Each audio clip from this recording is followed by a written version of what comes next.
Yeah, love how you move. All around the world. I wanna take you to Art Basel, some shit like that.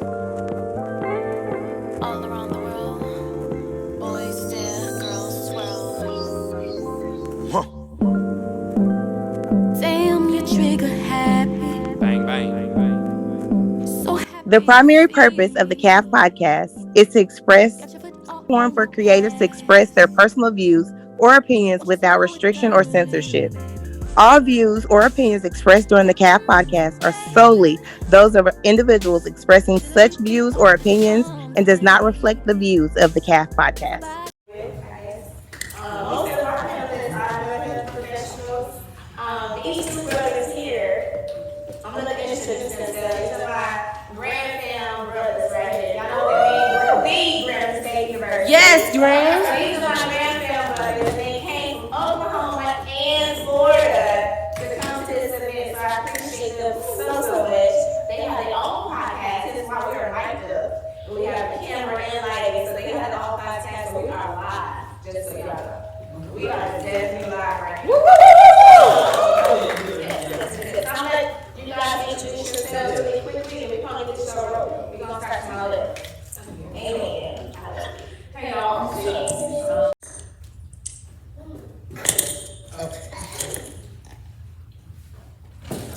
I'm Sydney, you guys. I've known Whitney for about 3.5 years. I practice in mental health right now at a psychiatric clinic and I also work at a behavioral health hospital. Amen. Hello, my name is Jessica. My name is Jessica, and I'm a psychiatric mental health nurse practitioner. I just graduated last night, and I work at Sydney at a psychiatric clinic. My name is AJ. I'm the host of the CAL podcast, and Whitney and Lisa are my little sisters. Not my blood, but my life.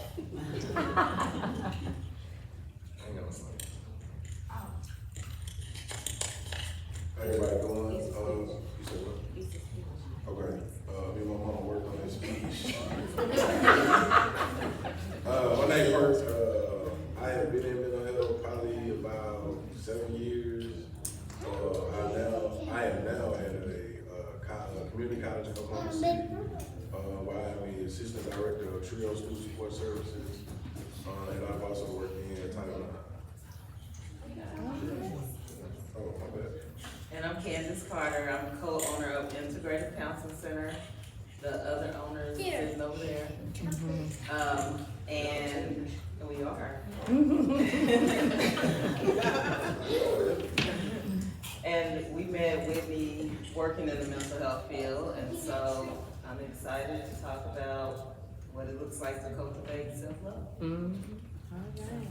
Okay, and also in between or after this, like I said, each person has their own agency. So if there's some need that you need when to talk to somebody, I have counselors here who can set that up with you with an appointment, whatever the case may be. So you can't leave out of here saying you didn't know who to talk to, because that's a lie. That's not a lie about it. We have so many mental health professionals here, and you guys can utilize them and go from there. Okay.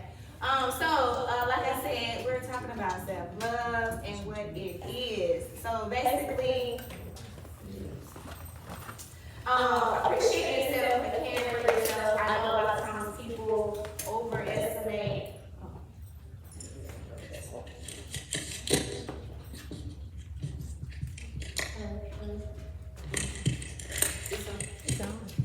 Oh, okay. A lot of people forget or overlook the capacity of what self-love is and kind of just put a level cap over it. Just say, oh, self-love, we're gonna go get a pedicure, a massage, but it's a little bit more than just the surface level. And a lot of people overlook the deep part of it. Not necessarily because it's on purpose, but they just probably don't know. And that's okay. Hence why we do this in the first place. So I just kind of want to touch bases or educate you all as much as possible, to kind of get you guys going from there. Does anybody self-love? What's self-love media? As practitioners, professionals, professionals, how do you guys practice self-love? What does that look like for you? I think putting yourself first. And so that sometimes means setting boundaries, saying no, communicating what you need with other people. Okay. Anybody else? I would probably say self-love, especially being in the field, even working in a college institution. I think she said one thing, like, you gotta set boundaries. You gotta know when to cut the phone off and the clock off for work, because sometimes when you first get in the field, they kind of tell you don't get caught up in who you work with. It's kind of hard to do a good job for in any field if you don't have the connection with your clients, your students, or people you work with. So just learning how to say, like, okay, these are my hours, kind of like Cadillac Red said, I work from 8 to 5. Anytime after that, I'm probably not going to answer my phone. And I think you have to do that in everyday life. You have to learn, to have work time, free time, and then you have to have time with God too. Big thing. Anybody else? I agree. I would say basically what Dr. said is putting those boundaries up so where you know you can have that time to yourself. Because in mental health, you kind of forget because you're thinking about when you got clients or it's like students. And I know sometimes I can go home like, oh, did I call that person back? They probably stressing at the house and now I'm stressing over them. So kind of just telling you, like y'all said, telling yourself no, like, okay, I gotta put myself first in this. No matter what that looks like, whether it's like watching a movie, going to sleep early, journaling, whatever that case may be. Okay, so I know y'all mentioned a lot about boundaries, and people, if you know me, I stand 10 toes down on boundaries. I do not play about boundaries. And I don't care if that's Solomon, which is my nephew who's 4 years old, and I don't care if it's my mama. I don't care who it is. I have to set boundaries. And I know we've all talked about it before, but and even in previous times when I discussed this before, because people in the past have asked, how do you set those? It's easier said than done saying let's set boundaries, but how do you specifically set those boundaries? I would say my biggest thing when people are learning to set boundaries is anticipate guilt. Because you are not used to setting boundaries. So you're not feeling guilty because you did anything wrong. You're feeling guilty because you're not going to have to set those boundaries. Okay. Yeah, I think you also have to prepare yourself to be ready for whatever comes with that. And relationships are not going to be the same. Your job might not be the same. Just being okay with everything that comes with setting those boundaries. Yeah, so how that would look example-wise, if it's a family member, because I say family members more so because those are the ones who run your boundaries out of control compared to people who are like associates and friends, because they feel like since I know you from birth or we grew up together, they can still stretch, give them an inch to take a mile. So when you do that, it can, and I'm an advocate for this too, you don't have to elaborate when you tell people no. That's it, no, period. Ain't nothing else that needs to come after that. You don't have to keep reiterating, because if you have to do that, you need to check, okay, this person's not respecting my boundaries. I'm gonna remove myself from the situation. So you got, if a lot of times family members they run through it and don't care whatsoever. And a lot of times, even if you decide to change it up tomorrow or the next hour, you say, today I'm gonna set my boundaries. You probably talked to that person the other day. The next hour, you decide, I'm telling them no.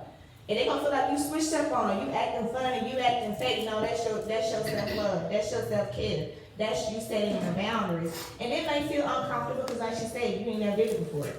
You ain't never said that to that person. This is people you love, right? These are your loved ones. And I say them first because they're the ones who try you the most. But you have to stand on it. And then when you do it, do not let your feet off the gas. I mean, if you say no one time and revert back to saying yes, you're being inconsistent, so they're gonna play with you. So don't, if you're gonna say no, keep saying no. It goes for everyone across the board. So don't let up. Thank you, son. Go ahead. Thank you. So don't let up when you practice that. Continue to do that even though it feels uncomfortable. I go, well, you're gonna feel good about it. I promise you. I got a witness that back in the day, she tell me all the time, Whitney, I'm getting better. I'm telling you so. Well, I can't say what she really said. But right. I can't say what I really want to say, but she said she makes sure she stands on no, and they have to respect. And then they talk about her. She's like, I'm fine with that. I'm gonna stick for 8 hours at the end of the day, but you have to do that. So another one was it might have to say Paco. No. Well, I just wanted to add one thing. Of course, they're gonna say you're acting funny because they benefit from you not having boundaries. Exactly. Right? And so that is not saying much about you, it's saying something about them, because, you know, of course, they want to continue to benefit in the way in which they've been benefited from you. So. I'm gonna play devil's advocate. Okay. I think sometimes we put ourselves in those situations where people benefit, and so to change that, you have to have that conversation with yourself in your circle, because when you first start out trying to set boundaries, it's probably gonna be the hardest thing for you to do because you've never done it before. Exactly. And so when you set those boundaries and you put your circle in notice, or you know your family, as you say, who push those boundaries, you have to be. I think she said you have to be ready for what comes with it. You definitely have to be consistent, but you have to not set boundaries that are not reality. Like sometimes it's almost like in January when we start our fast, we said we're gonna do 21 days and we're gonna make 20 seconds. Like, I know I need fried chicken, but I'm gonna take fried chicken off the plate. Yeah. So I think with the boundaries, you gotta set some good boundaries to start off, and then you have to improve on them. But you also just have to have a circle that you can talk to, because sometimes if we don't have a backbone at first, it's the hardest thing to do. Yeah. And we keep starting over every day, like, okay, I'm gonna do it today. And by the time we look at it, we made it to June or July, we never even made one boundary. Yeah, like basically, you need to set realistic boundaries. Correct. Because Give me an example, because people who Yeah. don't know what that means, Exactly. realistic, it might seem, you know, it's different for everybody. Give an example. absolutely, like if you, let's say, you say, I'm gonna let this situationship go, but you've been doing this situationship for 5 years, are you really gonna be able to do that cold turkey? I don't know. And so maybe you're gonna start, maybe I'm gonna start easing back from it, you know, maybe I'm gonna start, like not really reaching out like that, you know, till I get to a point where I feel strong enough to cut it out. Okay. But if I say that I'm just gonna stop like that, probably won't happen. Right. Okay, any other examples? No? Okay. So like we said, so boundaries is one of the good things of self-loving yourself. You respecting yourself enough and you're standing on what you say. That's you loving yourself. It's not necessarily the other person. Because they might not receive, like I said, they might not receive it and the backlash from it, but that's okay. You're learning how to set those boundaries. And it's like I said, it's not hard, it's not easy at all, but it's a practice. Everything is a practice. Your body has to be, it becomes a habit. So a habit takes 14 to 21 days. So you consistently, consciously making an effort for yourself to set those boundaries, it'll become naturally in the future. So like I said, make it realistic. Don't make it something completely big. Make it something that you know you're capable of doing. And once you graduate from that level, then you can add more from there. Don't put too much on yourself. Speaking of putting too much on yourself, what about asking for help? How does that, y'all gave it a look. Asking for help. Now, personally, I'm gonna say this personally, it can be hard, especially when women these days are more independent than they probably ever been, right? A lot of us women, and there's a lot of women in here, we're constantly doing things on our own. They say, you know what, don't worry about it, I got it. You know what, don't worry. Or just not asking at all, because either you don't wanna, you feel some type of pride of asking other people, or you don't feel, you feel like you can just get it done and get it done. You don't trust other people to help you or to push through. And that may be an issue, that's a whole nother layer, but asking for help, how is that correlating with self-love? Because eventually you're gonna bring yourself out. What that mean? What does that mean? For example, if you work in 3 jobs, and then you already know that, like, oh shit, I gotta go to church on Sunday. You know, but oh wait, I told my friend I was gonna run to her real quick, so I can't not do it, but I also need her to get them groceries because I ain't had groceries in a week. So now you're putting so much stuff on your plate. Burnout. It's burnout, yeah, exactly. You're gonna end up getting burned out, and then when you burn out, everything changes. Your attitude towards people change, attitude towards the environment change. But no one wants you to reach out, so therefore hire and get help for yourself. Exactly. I got a quick question.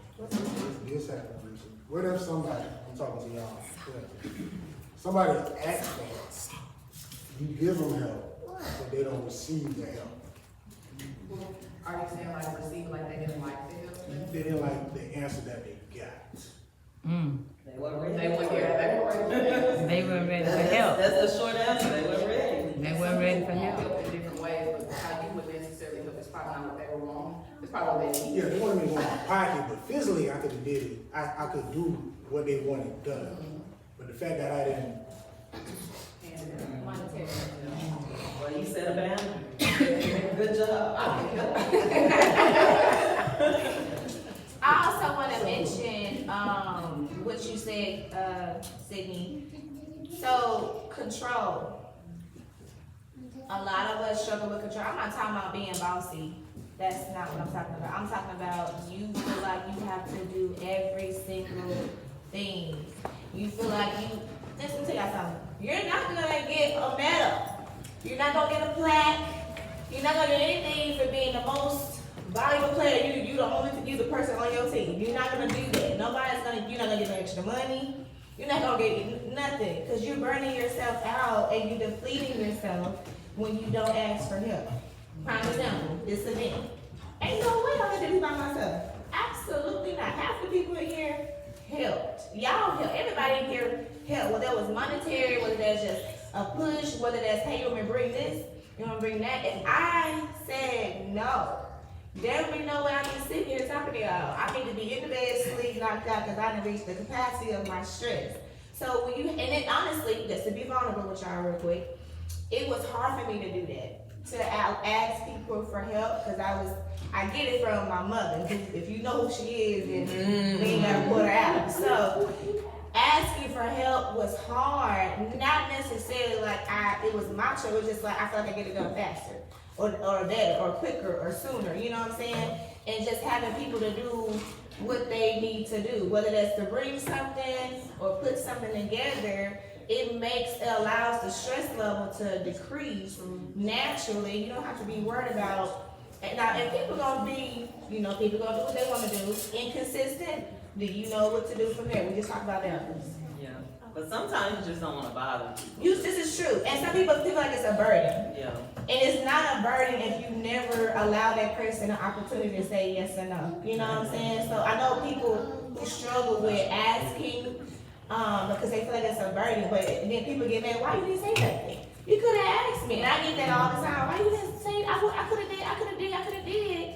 But if you just open your mouth and communicate, and I know that's hard, I get it, trust me, it's hard, it's harder than what we think, but you have to practice measurable ways to make sure you can actually verbalize that. Because some people feel uncomfortable in speaking out and speaking for themselves. I think yesterday we talked about that, not communicating what you need. Because your needs are very valid. Just because people not gonna know if you don't say nothing. And your close people, they'll recognize body language like, oh, you good?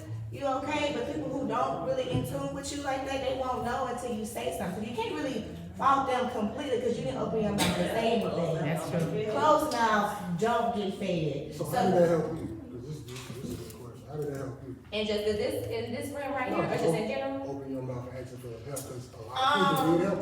The thing, you know what, honestly, my blessings increased. So I was knocking my blessings, not opening my mouth to ask for help. Or asking people, hey, can you do this, or do you know somebody? Now, I laugh at the fact, oh, you know so-and-so? Example, I said, Sydney, you know somebody that, you see, I got you, here you go, Miss Jessica, right here. So I wouldn't know until I opened my mouth, and it was hard, but I practiced it a little by little. With the people, I was, familiar with a little by little, that's okay, now we can ask more people. But it definitely was hard for me because my mind is underlining pride, I'm not gonna lie to you, it's pride, it's control, but you burn out so much quicker when you constantly trying to feel like I'm the captain of this ship, I did this, you don't get no number for that, you gonna be in the hospital with something, and we keep on, you know what I'm saying, it affects everything. Down the line. So yeah. Okay. Anybody else? Because I could go on and on. But anybody else have anything? I'm so sorry. No, I'm playing. I'm so sorry. Kick them. I'm In mental health, though, sometimes people don't ask for help because they don't want anyone to know anything's wrong. Like, I'm good. Like I'm weak. Yeah, no, I need to know I'm good.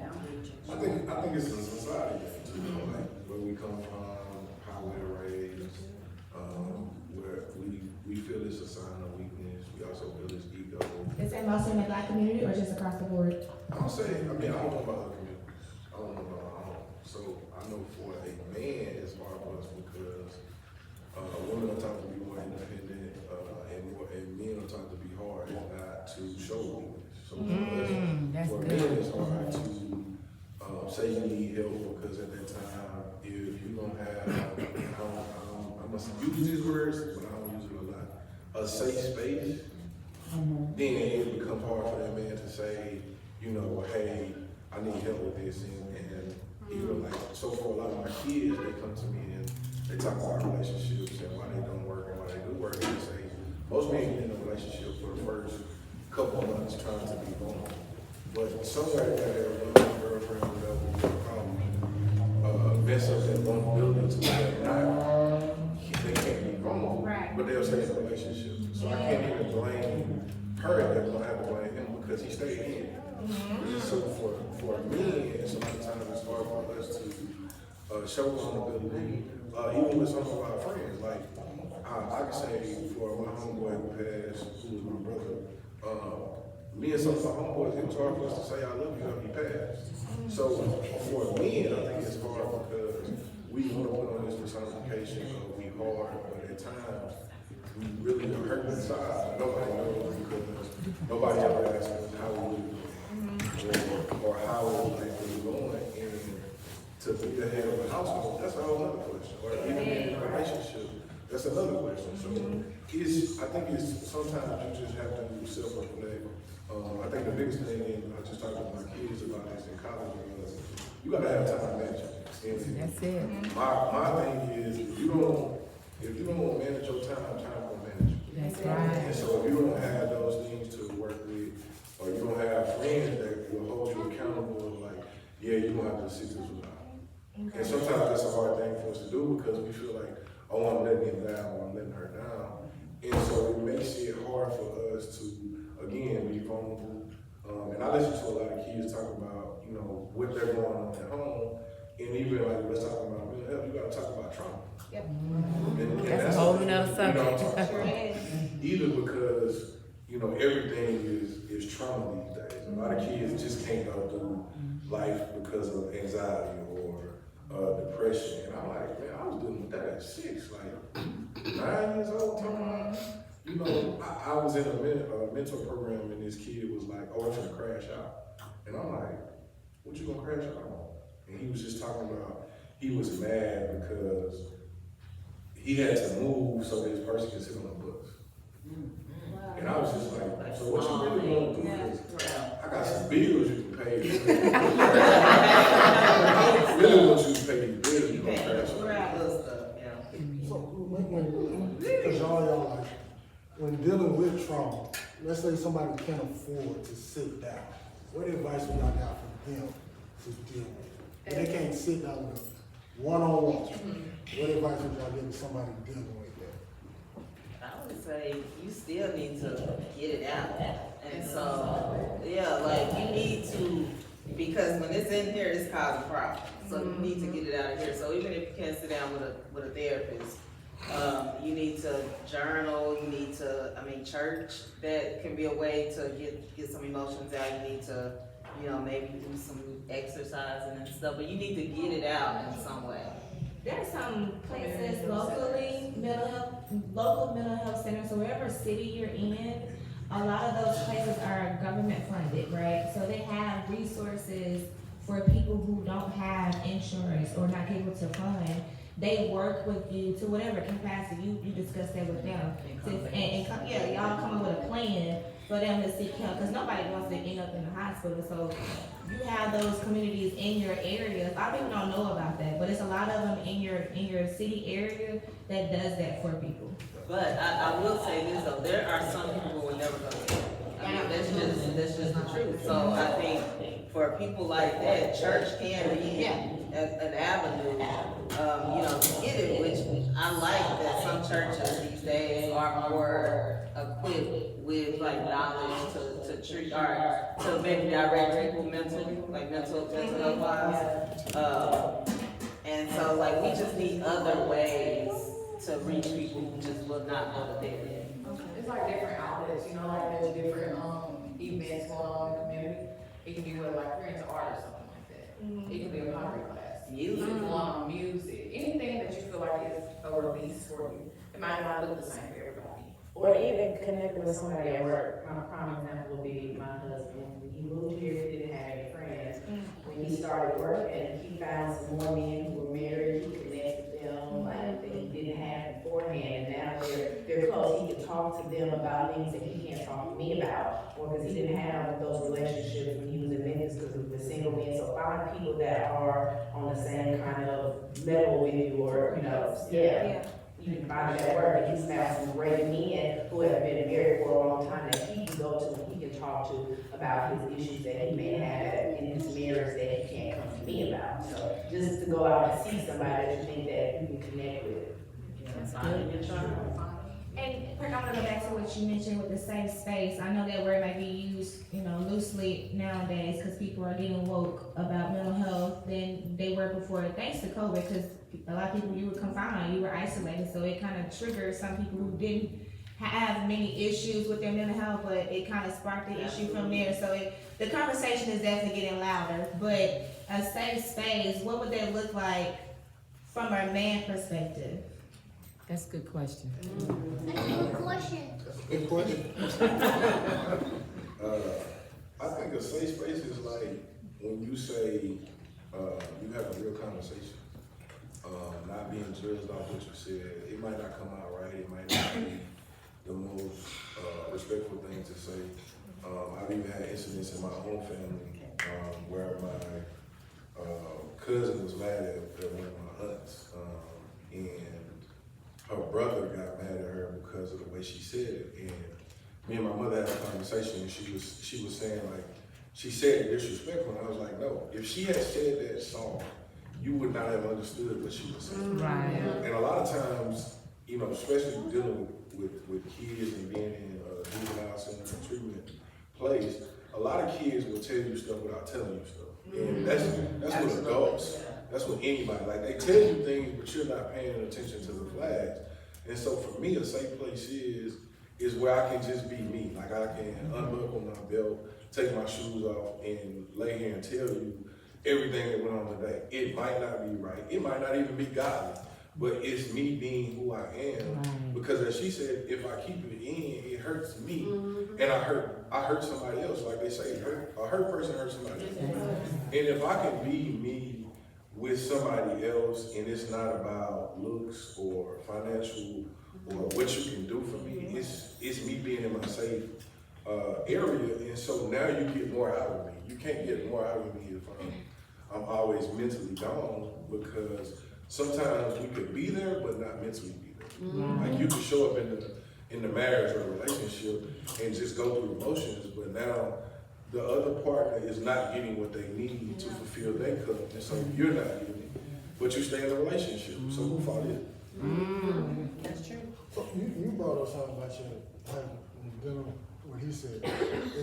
Is there times where your husband, he just like, I gotta talk to you and not dealing with, because you say he found some man he can talk to now. So is it a time where he's just like, I just need to talk to my wife? I mean, of course, because I'm supposed to be his safe place. So he should be able to talk to me about anything. But there are certain things that I feel like when I'm with my girlfriends, I can speak to them and they understand me better than like a man or my husband would. And for him also, I feel like there's a place where a man can understand a man better than a woman can. So he can speak to them about certain various things that are going on, or just whatever it may be that maybe they can understand better than I can understand, because I'm not a man. But yes, he can come to me about anything, well, I understand it or whatever, no, I just not agree, and I just listen to him, so. I mean, of course you want to stand it from a perspective of a man because she's not a man. Right. But it's just like, She can empathize with them. it's just like, is if this, playing around, if this my wife, and let's say she did something, and she continued to do it, and it's like, I go talk to her, you're like, well, maybe we need to switch it like this, and I switch it, and it still continues. Now, it's like, all right, let me go to her and tell her. And will she receive it, or she be like, hey man, no, man, you the man, whatever. Yeah. Did I marry a boy, or did I marry a man? Well, I would hope she would. That's why I like the safe space. Like, she might take it like, but it's like, it's Because then it's really, not a safe space. yeah, because then it's like, it's hurting him, but it's like, I love my wife, but is she accepting what I'm trying to tell her? Yeah. Well, I think you gotta go back before you even go to that being your wife, because before you get to that point, you gotta know what your wife's love language is. Yeah.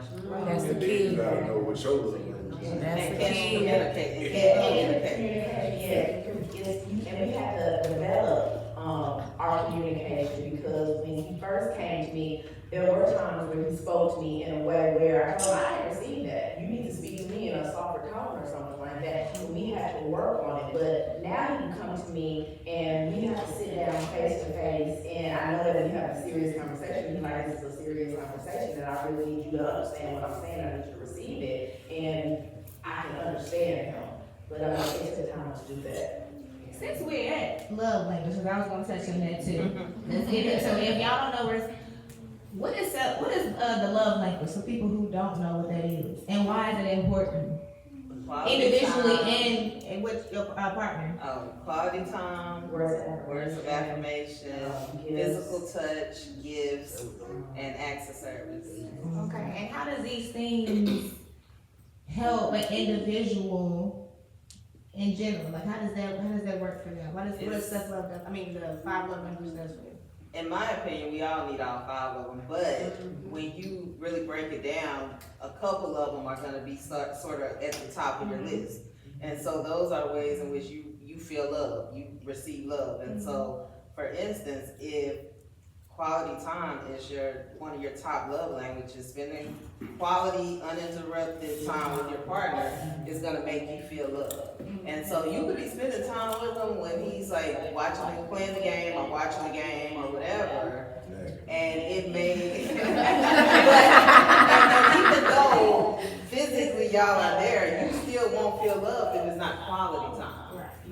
I think you just have to know yourself, because I'd be crazy to get in a relationship and be with somebody that doesn't like physical touch. I'm like, dang, that's crazy. Then I know for myself, like, okay, I'm not getting something out of this. But then if I don't communicate that, then how will we know that?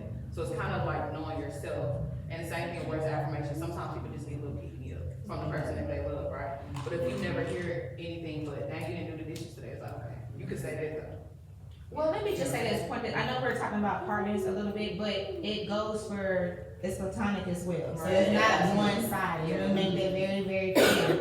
Siblings. Yeah, siblings, family members, friends, it goes for everybody. It ain't just your partner or intimate partner, whatever the case may be, it goes across the board. So if you don't know your love language, or you don't know what this is, how do you figure it out?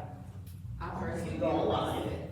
You know what? I personally did a reset. Like, I just looked at my past relationship, like friends, significant others, everything, and just like, okay, so what did not work there? Like, where did I mess up on? Or what do I feel could have helped this relationship? Like, was I not getting what I needed? And I kind of have to self-reflect, like, okay, what is it that I truly feel like I need out of a friendship or a relationship, whatever the case may be? I'm gonna need that physical. You can go online and they have an assessment online of the 5 love languages, and you just answer so many questions, and they'll tell you, like, they'll rank them and tell you what your tops are. Is that stuff accurate? Because I did it one time and they said I need something else. I was like, nah, I need physical. I'm trying to I mean, if you ask the questions, this should be pretty accurate. And you don't have to He didn't answer it right. I'm not trying to use We need you to run that back. Okay, You go can have ahead. multiple, you don't have to just have one love language. You can have 2 or 3 that work best for you. Because again, we all need all of them. What did it say you needed? Words of affirmation. Because you do, because, yeah, we all need But them. what's that? We stuck on physical touch, but you don't recognize how much you need words of Words, affirmation. I get it, a words of affirmation, as I get older, I know I need it, but physical, I say this a lot, and I say it on podcasts, I can just sit next to your thigh, and I'm good. But how would you feel if you were with a partner who never told you how you make them feel? They never told you that they are attracted to you, they never tell you that they love you. Would that be okay for you? That was that. Yes, yes, he would. So if they never said, honey, you look good today, honey, I'm thinking about you. He just want to sit next to you. Or like anything that you're interested in, like, oh, I'm probably that painting you did real good. I'm proud of you. You can say that. I love it, like. Didn't matter. Like, none of that. Now, Okay. You get it, you got it. No. Go ahead with the rest of this. Cut this mic? No, it's okay. Go ahead.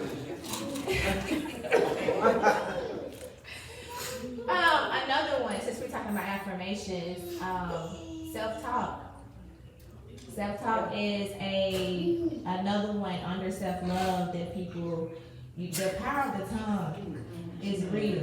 What you say about yourself, and then you internalize that, and then you're applying that. You know, you're projecting that, you're moving in that manner. So how does self-talk, negative self-talk, I'm talking about negative self-talk, I'm not talking about, both are really, but more so negative. What does negative self-talk look like? You know, what does that look like? You stupid. You should have done better. Like giving yourself credit. Like you did all this, and just because you failed, it's like I'm a dumb. I'm not knowing it built up the person who you is. Right. Like you might have. We talked about this. Yeah, you failed the test, but you know more than what you knew before. Okay. So now, if you was to go into the field, you know this now. Now you might not be licensed, but you know more than what Right, you know. exactly. I would probably go with, when I first went to Grambling, I didn't feel like I was gonna be able to graduate. And that was just because of where I come from. In this city, we was #1 for everything bad. And I had a teacher tell our class, like, we wouldn't graduate. And so, I think at the time when I first went to Grambling, I was taking remedial classes. And if you know anything about college, when people start talking about remedial classes, it's kind of like the worst thing ever. And when I turned around and started teaching school, it was one of the things that I talked about students, like, everybody got a journey to a top. It doesn't matter. Whether you go to school, you got a journey. And so, for me, my self-talk was that I wouldn't graduate from college, and then I ended up getting master. And so, for me, it was my story to tell another kid, because I always tell my kids, whether you want to be it or not, you're a role model. Regardless of where you come from, because if you don't graduate, you just killed 5 people in your neighborhood from graduating, because they're looking at you because you made it out. You're doing these things, and they look at you and like, okay, well, if he can't do it, I can't do it. So let me stay doing what I've been doing. And I think that's the hardest part, is trying to get around people. And I think she said it, is being around people that are going to hold you accountable and feed into your spirit as well as feed your cup. Because a lot of times we don't find good people. But a lot of times we find good people, but we don't like what they say. And so we have to be sure that we want somebody to be real with us. And I say this a lot. Everybody wants the real until the real walk in the room. And so for me, it's like, you can say I want somebody to be real, but when they come to you, it's like, oh, he's not a safe place for me. Or friends, like, are they hating on me? And it's like, nah, they really kind of tell you the truth. Are you ready for the truth though? Because the world gives you the truth every day, but you accept it with a grain of salt. But when somebody from your church or your family or your class or your teammate or your coworker tell you the truth, it's like, nah, they're not a safe place. I can't be around them. My neighbors that talk kind of piggyback off of it was like, did my licensure test. I was like, I clearly ain't gonna pass, so I might as well start looking for jobs. Like, I ain't even gonna keep doing it. And once you keep replaying it in your mind, keep saying it to yourself. You might as well, it sticks, right? And you said something about like having those people hold you accountable. I know for a fact when I wanna talk about the test or anything like that, I'm not gonna call with you. I don't even wanna hear it. I don't want it right now. My mind is like, we finna say, girl, we finna study. Don't even worry about it. But in my head, I'm like, I didn't get too much study. What's gonna happen, right? So we do need those people to push you, because if you have such negative self-talk and you're just telling yourself that every day, at some point it's gonna become reality. You're just gonna stop. And you need those people that's gonna keep you pushing forward. It's gonna hurt, but that's just a part of the journey. Well, I was just gonna piggyback off what she said. Sometimes you don't even recognize where that comes from, because you are repeating the voices that you heard when you were younger. And so that's where the trauma work comes in, you know, where you might need to do some digging, you know, in regards to your past lives. Yeah. I was gonna say, you know how we dig a hole for our own selves sometimes. We hold our own shovel, and then we try to project it on other people as if they were the reason on all in the root. Cause I'm a fan of sources. I'm gonna go to the source, either with myself or somebody brings something to me. Okay, let's go to the source. How did this happen? How did we get to this point? Because this is why you're reacting or talking or moving this way. But it's so easy to fall in that slippery slope of negativity within yourself. And sometimes it may not be as blunt as I'm stupid, I'm dumb. It just may be something, oh, I can't, or I won't, or I didn't, or X, Y, Z. You constantly telling yourself, so you're gravitating to those negative thoughts that you can't progress in life, whatever that may look like. Because everybody's journey is different. So negative self-talk is such a toxic thing that's constantly, it lingers and it catches you, so you gotta stay on top of that as much as possible. And I want to think about on the support system that you guys mentioned before. That is very, very important. Having a strong support system to hold you accountable keeps you afloat from falling into those cracks of negative thoughts or not wanting to do anything, isolating yourself. And then support system don't have to be like an actual known program. It could just be your girlfriends. It could be your homeboys. It could, like you say, it could be your church. It could be whatever you want it to be.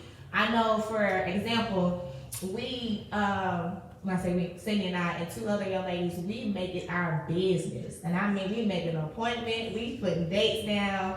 We gonna meet up once a month because we all need to interact with each other. That drives us. Like we mentioned with this, the love language, that encourages us. You know, you look forward to that. It's a release. You know, it releases, you know, the stress. So we make it our business to meet up, even if it's for an hour. We're gonna go to brunch. We're gonna kiki ha ha, and then boom, we back on our game. But those little things makes a difference. Isolating yourself does not make it better. Nothing grows when it's isolated. Like a plant, it doesn't grow if it's isolated. It needs light, it needs water, it needs something to grow. So support system, I'm an advocate for that, but support systems are very, very, very important, especially nowadays. Y'all know the world we live in. We ain't gotta go through 45, 47, but y'all know, y'all know the world we live in, so support system keep our minds afloat. It's so much going on in this world. We only in, it is February 15th. I feel like we had a whole year already. I don't know about y'all. I feel like we already had a whole year. But even that affects your mood. Even the stuff that's going on in the world affects your mood. So that just kind of be mindful of that. Anybody? The only other thing I want to say, you know, when it comes to self-talk is stop comparing yourself to other people. That's a huge one. I feel like social media makes us feel like we're not doing enough, you know, the scarcity mindset. And so, just like your journey is your journey. I mean, bottom line. And if you can focus on your journey and keep your eye on your prize, not somebody else's, then I think, you know, things would go smoother for you. I think too with that part, you gotta look at, and just to dive off on what she said, when you look at what people going through, you don't know what they went through to get there. Exactly. And sometimes they're not even happy with what they got because you just need what they got, but you don't understand what they did to get there. And so sometimes they have what you want, but they in problems and turmoil and trauma with other things, and you're not even really looking at what you have. And sometimes it takes us to get to the next step to realize, okay, I did have what I needed, but I thought I needed to move to the next level. And sometimes that's the worst thing ever because we don't really enjoy the moment. Like I think as black people, we are always like, okay, they just got a truck. I'm gonna be around and God gonna touch me in 6 months, I'm gonna get me a truck.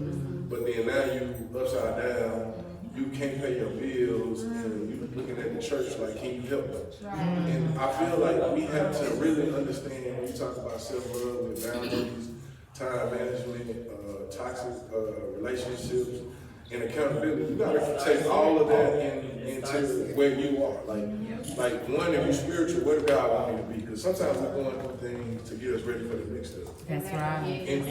And I think that's the greatest thing ever is like, if you believe in God, and God got you in the storm, or He don't have you in the storm, you have to like embrace that moment. That's right. Because what somebody else is going through that you like, that might be the worst thing ever for you to get. That's good. We all have our own journey. What do y'all tell yourself? Like, when y'all wake up in the morning, or when you go, let me just take it back. What do y'all tell yourself when y'all going through a storm? It ain't always gonna be like this with me. Just push through. Come on, see. Pick on me. I don't know, to be honest. I still struggle with that a little bit, honestly. I just get up and go about the day and hope it'll be good.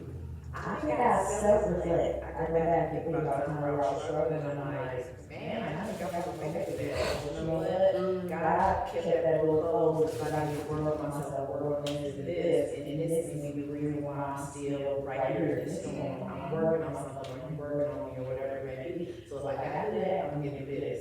Just gotta take it one day at a time. I mean, I just tell myself, you got this, you know. Every day is not gonna be good, but it's something good in every day. And tomorrow is 99% of the time better than today. If I'm having a bad day today, so. Yeah, go ahead. I think with me, it's more about why am I in the storm?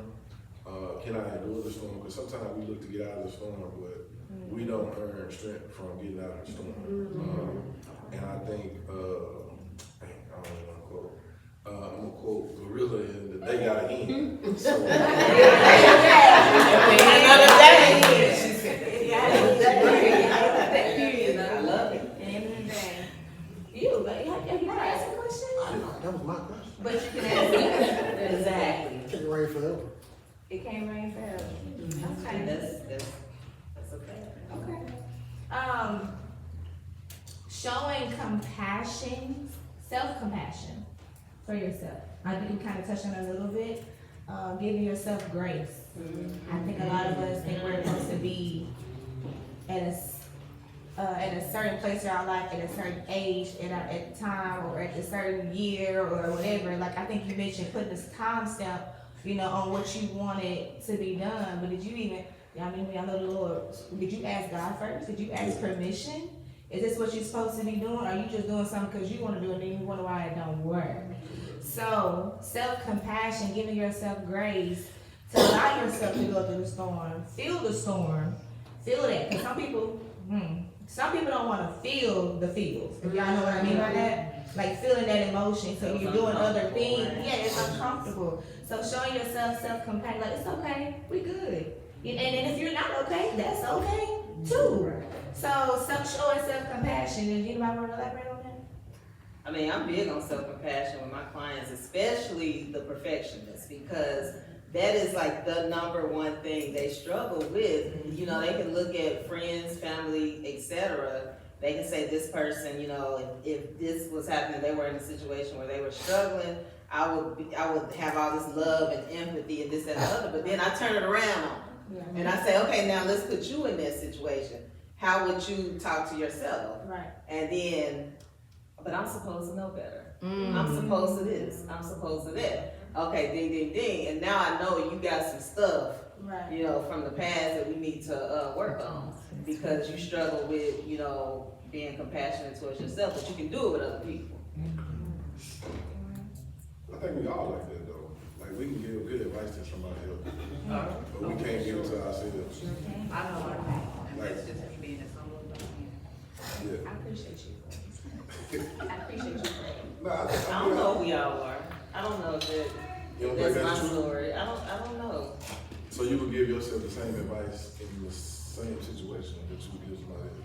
Absolutely. Okay. You one in the middle. So I mean, you practice what you preach. That's what you're saying. Yeah. You're more conscious of what you're saying, and I'm growing to get to that point because I can't tell somebody to do something and I'm not doing it. You know what I'm saying? That's in mine. I'm a hypocrite. So I'm gonna tell you to do something I ain't did it. You know, especially when you're working with patients or members or whatever case may be. If I'm gonna tell you to go out there and get therapy or medication, whatever the case may be. And if I'm struggling behind doors, how am I help you and I ain't helping myself? I mean, because I'm not saying it's perfect, but I'm just saying, like, through life, you grow, and hopefully you grow in a way to where you can do those things. I mean, honestly, like, I've made a lot of mistakes in life, but I think now I can better do that. In those situations, help you as a mental therapist, the fact that if they going through something you already been through, does it help you? You're saying, Like you say you practice what you preach, so if I tell you you need to do 10 jumping jacks, because I know what the effect of 10 jumping jacks is. I mean, I think that's helpful, but I also feel like you can't assume what worked for you is gonna work for them, and so, because that can kind of be a little dangerous assuming that, because then, it isolates the client sometimes because they feel like, oh, she thinks she know the answer, but I've tried X, Y, Z before and it's not worked for me. And so, I think it can be helpful, but it's not always gonna be helpful because everybody who's sitting in front of me is individual and everything I've done or seen working is not gonna work for everybody. You can't put everybody in the same category. So I got a question for you. Are you big on policy and procedure when it comes to a client? In what? I need you. But That's too general. Yeah. And what brings? I mean, you can use it however you want to use it, whatever makes you feel It's good. even- But what I'm saying, like, if certain things where, like, when I say policy and procedure, like, if they talking about certain things and you're using a different therapy style, do you stick to that style or do you come out and say, okay, I really don't like this style, but I need to use something from here and I need to use something from here? Oh, yeah. That's my experience, I think that whatever they need is what. What's, You make them If I got it in my toolbox, Yes. that's what I'm pulling from. If I don't have it now, I have to learn, now something I'm learning. Let me say something real quick. If y'all are seeing a therapist and they're not meeting y'all what your needs are, That's right. it's okay to leave. It It's sure okay is. to therapy. You're not gonna get locked up. You're not gonna get in trouble. Hey, this ain't working for me. I gotta go. You know what I'm saying? So don't feel like you're obligated to stay with that particular person. Just cause that's your money. That's your insurance. You can live And that's your time. That's your time. So you don't have to stay with that person if they don't meet your needs, because everybody's style as a therapist or a counselor or whatever, their styles are different. None of it is the same. It's definitely different. It might not fit you. It might not be the last. They may need something more formal or whatever the case may be. Everybody's style is different, but that's why there's so many out there for you to choose from. So don't give up. Yes. Don't give up. Please don't. That's the bottom line. Please Don't give don't. up. Please don't. The next to last one, physical. There we go.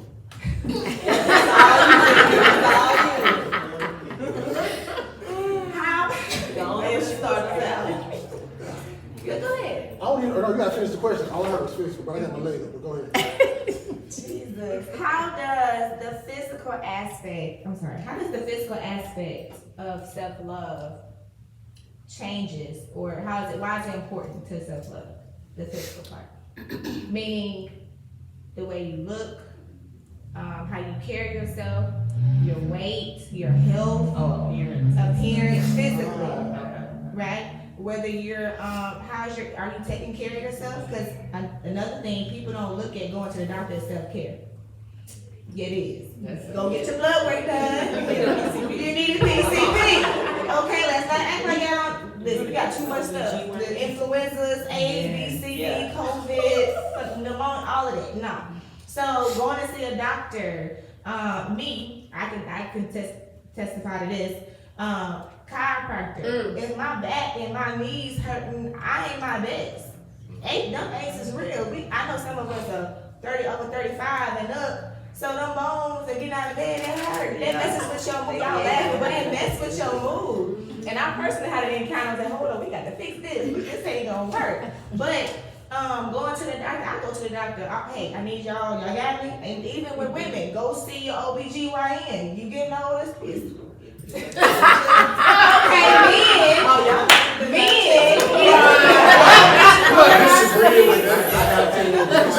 men. Y'all gotta get y'all, cause y'all, I ain't gonna lie, y'all men know y'all are so hard-headed. Y'all just wanna wait till the last minute. Yeah. Well, hold on, since we gonna talk about that part, since we gonna stop here, men don't go because of personal reasons, what they've been taught. And the biggest reason men don't go is because doctors take their manlyhood. That's the main reason. Oh, he amen. Amen. No, but I'm saying that's a man always has. You know what a last minute look like? But what I'm saying is that's why men don't go, and that's why they need accountability with men that are going. Like there are good doctors to go to, and it's hard for men to find good doctors that they can be vulnerable with. Well, go to a woman then. No. I feel like if you don't want a man, Men be doing the same thing too, doctors. So you just gotta have prayer and go who you feel with. Like, looking at my right now, the current, my old man, my uncle, and my stepdad, looking at them, they make me want to go to the doctor because they missed out on a lot. And to see the way they moving and acting, and like my uncle, who I love to death, but to see him going in and out, when he could have did something when he was working at, because he had grade A insurance, because he got grandfathered in. He could have been when he saw somebody and got that. I probably couldn't stop it, but he could have slowed it down. Right. Just looking at them, yeah, I don't want that. So now that I'm in a better situation, like I make sure I go at least once a year to the doctor, and I try to do as much as I can. I'm trying to hold off on that prostate, which I got 10 years. I got 10 years before I gotta get there. But everything else, we finna get this thing popping. Yeah. well, that's good. Listen, I don't know about y'all, but ain't nobody been back there.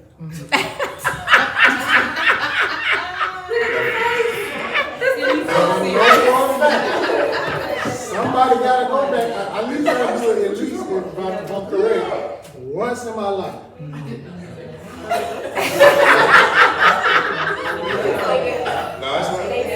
No, it's not. And then when you hear men got prostate cancer, it's like That's scary. That is Because scary. that's been young. Yeah. It's so aggressive. it's like what I know I get it. Trust me, I get it. But if you talking about prostate cancer, Yeah, I'm gonna get that. I think the community needs to be better at men want to go get their health check. Like, going back to my husband again, I'm the one that makes his appointment. I'm the one that go with him so that I hold him accountable. And then sometimes, I mean, you don't have a wife, maybe if you have a brother or your uncle or a friend, like, y'all can hold each other accountable. Like, the community is being going. I wish my aunt and my mom was here to hear that, because I think maybe because they just man and it was like I'm good, but maybe they would have had somebody to literally hold their hand as they going in, and maybe they wouldn't be in the situation they in. Well, you got to think too about the generation. Yeah. Like, you talk about generation. Like, people didn't trust doctors back then, so they didn't have a family doctor. So like now there's more talk about mental health, there's more talk about self-help, and there's talk about prostate. So those things are changing as time go on. And again, you have to know how to talk to these people, because some of these other people still ain't trying to hear you right now. Like they homeboy might die tomorrow, the same thing. Well, nah, he was just smoking cigarettes every day. And you sitting there like, no, that's not it. Like it had to do with his heart. What are you talking about? But I don't even think it's just about like them being resistant. I feel like it's a lot of fear, and people don't want to admit it. Like they don't want to own it. Because what if they do find something? And then now I got to go through all this treatment, and my life is not going to be the same. So a lot of times they just say I'm gonna just live my life. I gotta agree with that, because sometimes you don't know you really sick until they tell you sick. You Yeah. kind of be rolling into that part, like, you talking about I've been had it for 5 years, I feel good for the last 5 years. Yeah. Now I get this in 2 days and now I'm sick. So I'm in the that's why, hospital 2 months. but it's like they don't recognize if it's about being preventative, being proactive instead of reactive. Because if you just go regularly, they'll find the issue. Sometimes they'll even recognize, okay, some of these numbers are off, so we need to check X, Y, Z, and then it could be something that's quickly resolved. Whereas you wait 5-10 years, now your problem is worse. Some things can be resolved if people got up out the chair, off the couch, just sitting there. There we go. Yeah, and y'all know, if anybody know me, y'all know I'm at that gym how many times, Glenn? 5 times a day. Not a day, a week. My dog, when did you work? Whoever looking at her notes, check. Yeah. Them ain't right. Hey, but seriously, we at Graham, we did 3 days. Listen, I know 5 is crazy, but 5 times a week. Seriously, I take my workouts seriously because you feel better about yourself. You literally gain energy, self-confidence, all the things if you are taking care of you. This is your body. God gave you this body, this temple. You're supposed to take care of. So if you're proactive and doing what you're supposed to do, you won't have as many issues. Yeah, there's certain things that are gonna come up that comes up naturally, but a lot of the problems can be resolved if you got up, be more active, be moving a little bit more. You know what I'm saying? Eating better. I know we didn't have the best food over there, okay? But y'all ate it. That ain't best. I mean, the most healthiest food. However, That's good food. that is good food. It's good food. So, however, what you're eating is what your body's gonna act off. You know, you can't eat all this heavy stuff every single day. Go cook. I'm not gonna say y'all go cook and I don't cook. I cook every week. I cook all my stuff out for the week, and we roll it from there. And I'm, like I said, I'm an advocate for working out. I've always worked out since the age I was 6 years old, playing ball, and my body only knows one way: stay moving, stay going, eliminate all the other different issues. I don't even look my age. Y'all know how I am, but other folks don't. People never met. Oh, don't do that. Don't do that. But people think I'm 10 years younger than I really am, and I thank God for that, for sure. But you have to make sure you're mindful of that's your body. You gotta be active. I know it's hard. It's harder in the wintertime. It's cold. It's raining. I get that, but you gotta push through that. She know I push her. She come. I don't wanna go. You're gonna go to the gym. If I gotta leave wherever I'm at, I'm gonna walk in the gym with you. You're gonna go to the gym. I don't play about that. That's well, for me, that's the best self-love I get myself. Yeah. Okay. Going to the gym. Yeah. I live for it, and I know for a fact it kind of boosts my confidence and morality, knowing that you went in the gym, something that you couldn't do, now you can do. Exactly. And that's just my self-love. Plus, it helps out now when I go eat pizza. Because now I know I earned it and I deserve it. Yeah. No, ma'am. We're not doing that. You gotta go out. Listen, she go 5 times a day, so you can't do it.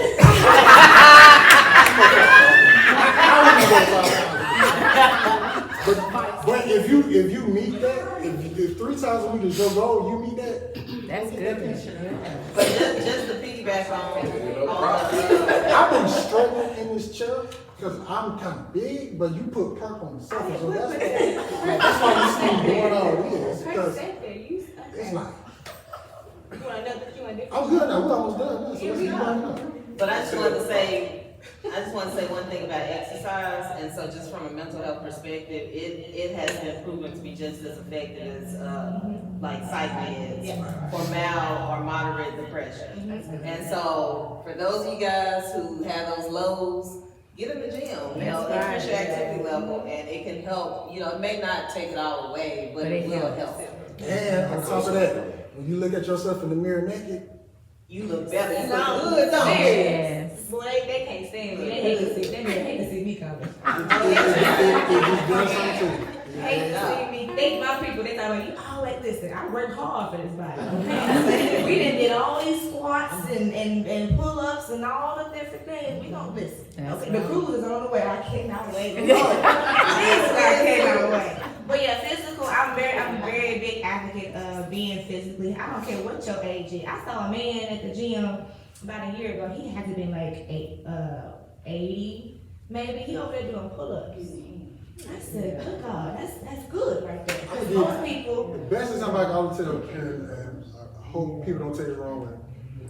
Every month there's always a new white girl come to our gym. Always start out skinny.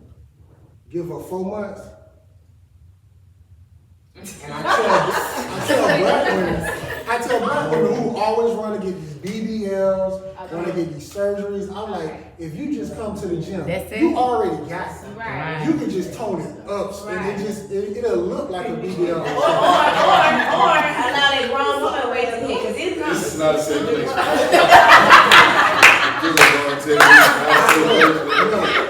Self-love. If y'all ain't invited back, that's fine. I don't think y'all ain't invited back, I'll come back. Listen, you don't have to talk about it, but I think if you go under a knife to cut some or shape some up that God blessed you with, I don't think that's self-love. And that's why it's like literally 3 women I know that went under a knife ain't made it back. But all they gotta do is literally just go to the gym and just do 30 minutes of something. To me, I don't see, if you gotta go run to a knife to fix something, that is not self-love. That's just me. I could be wrong, but I'm gonna take that to my grave. But I want to point this out too. You know how it has gradually become more and more cutting, more surgery. Because at first, back in the day, it was breast implants. You know, it was the thing, and now it's BBLs, and now it's tummy tucks. So it's the culture is pushing images to look a certain way and constantly getting cut by the knife. So when you're comparing yourself to other people gravitate to that because they want the instant gratification. They want the instant change instead of work. When you work for something, you're gonna take care of it. If you put your hard work, some sweat, don't wait out the bed, and you going to the gym, you working on it, you gonna make sure you keep it together. But if people who are going to pay $1,000 to go to across the seas or Florida, that's where you go to Florida and get cut up. And then you have a complication, or you don't make it back. So a lot of people have the culture pushes that image. I need to meet with culture. I can show you literally women and it's the older black women who are like in the 50, 67, 80 who come to the gym who don't look like they're in their 50, 67, 80. Right. And then you got girls in their 20s and 30s look like they've been here since 1842. Yeah. 1842. It's true. It's bad. I took when it, and I don't know if this is on topic or not, but when it comes to self-love and when it comes to black women, hey, go, literally, if you gotta stay at your house and walk up and down your stairs, that is doing something. It is. Ain't no man ever turned down no woman with no self-love. I know we're at church, but you understand it's okay. But also you gotta recognize people are competing with a lot of messages in society saying that we are not good enough as black women. You know, all of that. You know, the images we see on TV and stuff. Obviously, that has gotten better. But those things play a role in people feeling like they have to go under the knife so they can look a certain way. And so, I don't know, I don't want to judge those people who do that because I understand that, but I don't want to judge those people who do it because I know it is programming from society. Yeah, it stands for something. The lack of self-esteem for sure. And that goes from another side very under men. Because you get a man that say, I want somebody that's natural, but if you see somebody that got BBL, like, They look at They just want them for the night. They don't want them long term. but still, you get that from society and men that saying, this is what I want, and this is what you're looking at, that's telling you guys' life is mad that your arm ain't, but you don't even say that from a natural woman who may not have the natural curve. They may have to be curved. Because I know a whole lot of natural women who ain't never in relationships. People ain't checking for them. Yeah, I know a lot of them. And I mean, I'm just saying, we going a little left, but I'm just saying, it's a lot of men out here who say I want a natural woman, but y'all are looking looking at these women with BBLs. I think it kind of a little bit with me too, in regards to like, you know, like what we're saying, like what you look at. That's what I want. So I don't think it's necessarily just on black women. I feel like it can be on men too, because like I forgot who was saying like you already feel like you can't be as vulnerable, right? So just imagine a woman coming to you like, oh, you're not 6 foot. You know what I mean? Like it's little stuff that can still That's why it's worse. yeah, for sure. The men get needs done too, y'all know that. Women are getting needs done. Oh, they Needs are getting done by men. The needs. To be taller.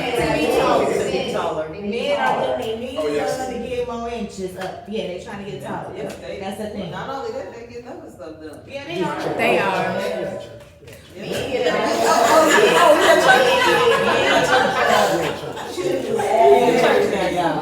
But physical appearance, that's how it's very important. People, sometimes it stick up on you. People don't even know it's happening to you because you constantly watching social media. You locked in there. I want to look like this. I know a lady at the gym who I want to be like you, baby. You are 30 years older than me. I've been doing this since I was 6 years old. But she constantly compares herself to me. I said, hey, I want you to focus on doing what you need to focus on. Whatever your goal is, focus on that. Every time I have to remind her, hey, you need to just focus on whatever you want to focus on. But physical appearance is the thing. And some people, how you carry yourself, if you slumped over and preserved, you're not confident about yourself. And that makes a No, let me ask this question. This for everybody.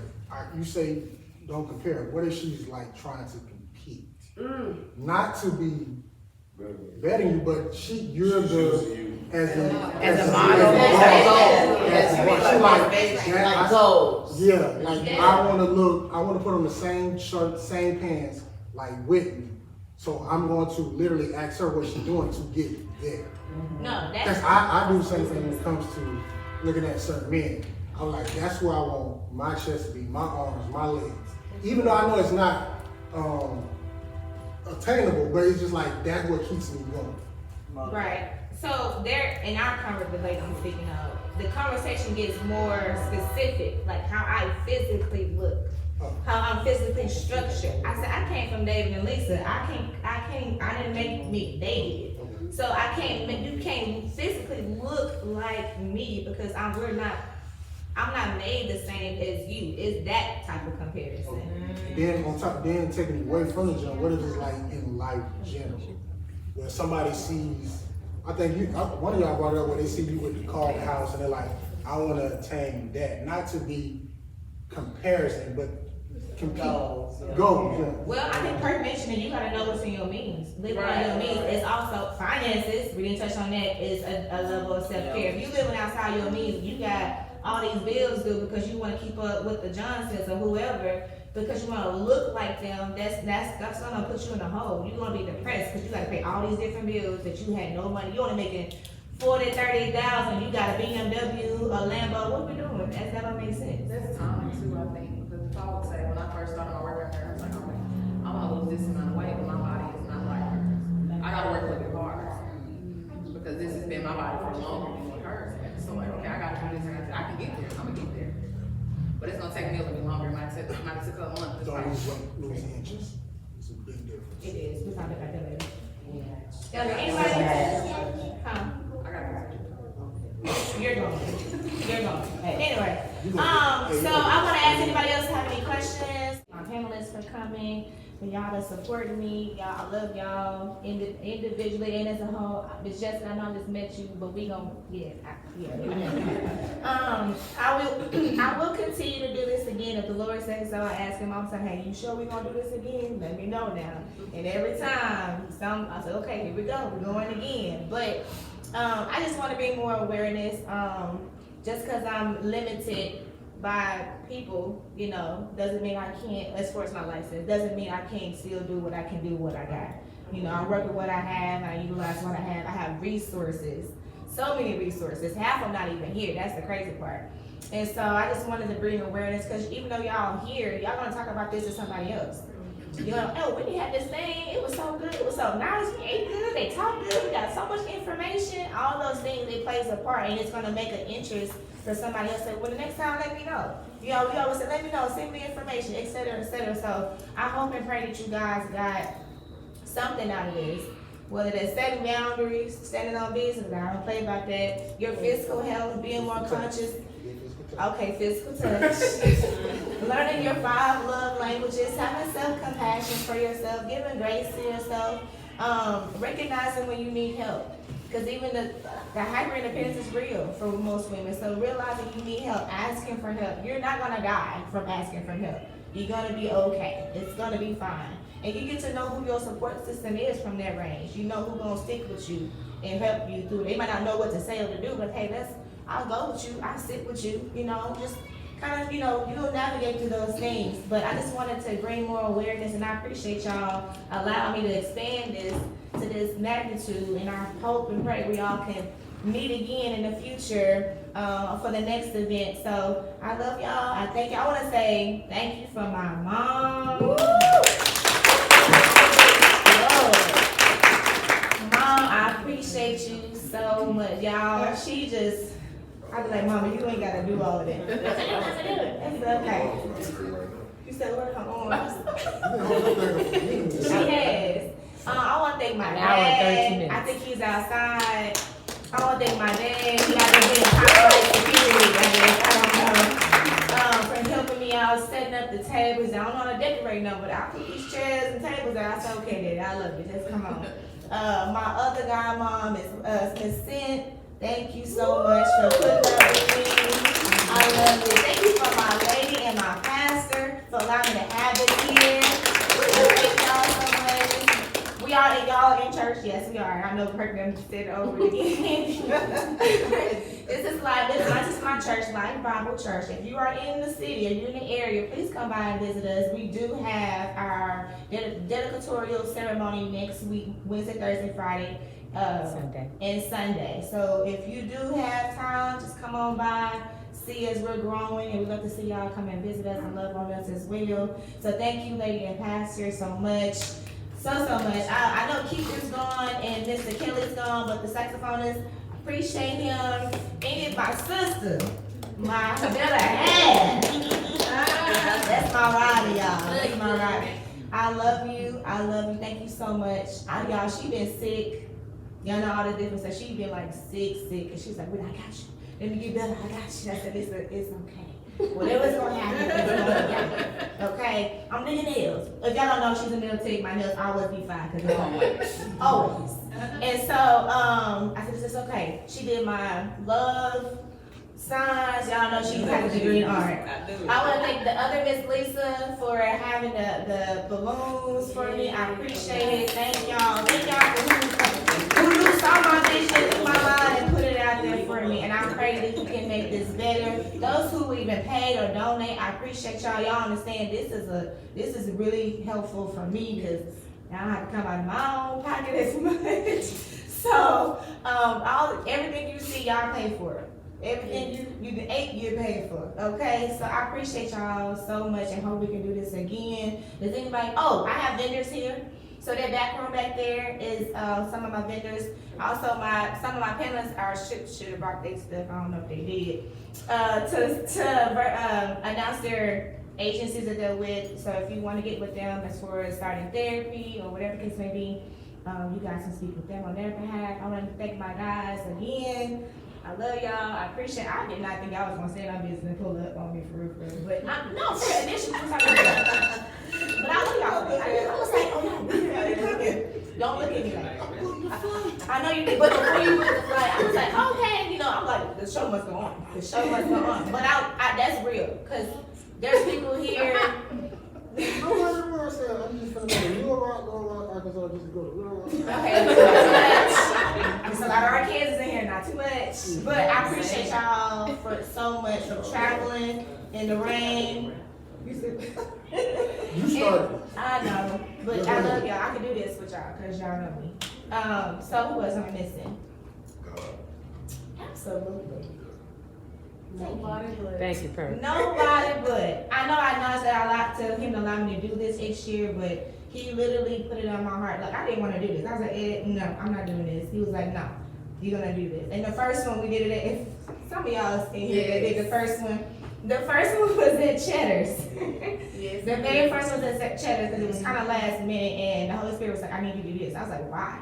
I don't want to do this. I'm cool. I'm good. But the reaction that I got from it, I was like, oh, I see and understand now. Okay, let's move forward. So I'm listening. I'm being obedient because I don't need no whoopings. Because if you ever got a whip from God, it is not good at all. But I want to thank him so much for putting it on my heart and allowing him to do me allowing him to do what he needs to do, because I don't want to be in control. I need him to be in control.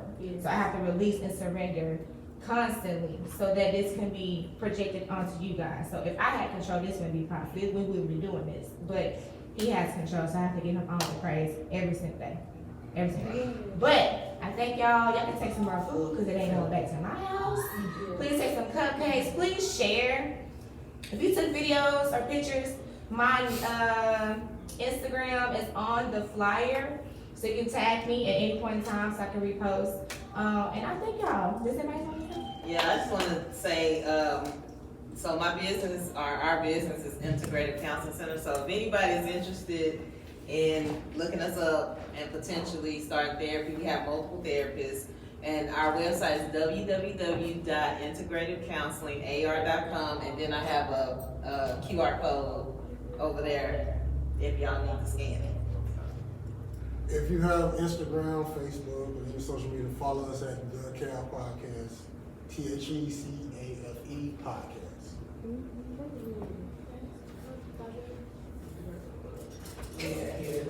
Oh, I want to say one more last thing, and I'm going to just close this out. I know nobody asked this, but even though we are mental health professionals, I can speak for me, I can't speak for everybody else. I also have a therapist, because when people dump on me, I got to release that. I can't keep that on me. So I personally go to therapy on a weekly basis, okay? And it might not be to the point I need medications or anything, but I have my therapist and I speak with, and I enjoy it. So I want y'all to know, just because we been listening to you guys and whatever you have going on, we have to get someone else too to make that self-care for us. We have to do that for I do that for myself as well. So I definitely go to therapy on a regular basis just so I can make sure I'm good and I'm good for my clients or members or whatever the case may be. So I don't want y'all to think there's nobody, no.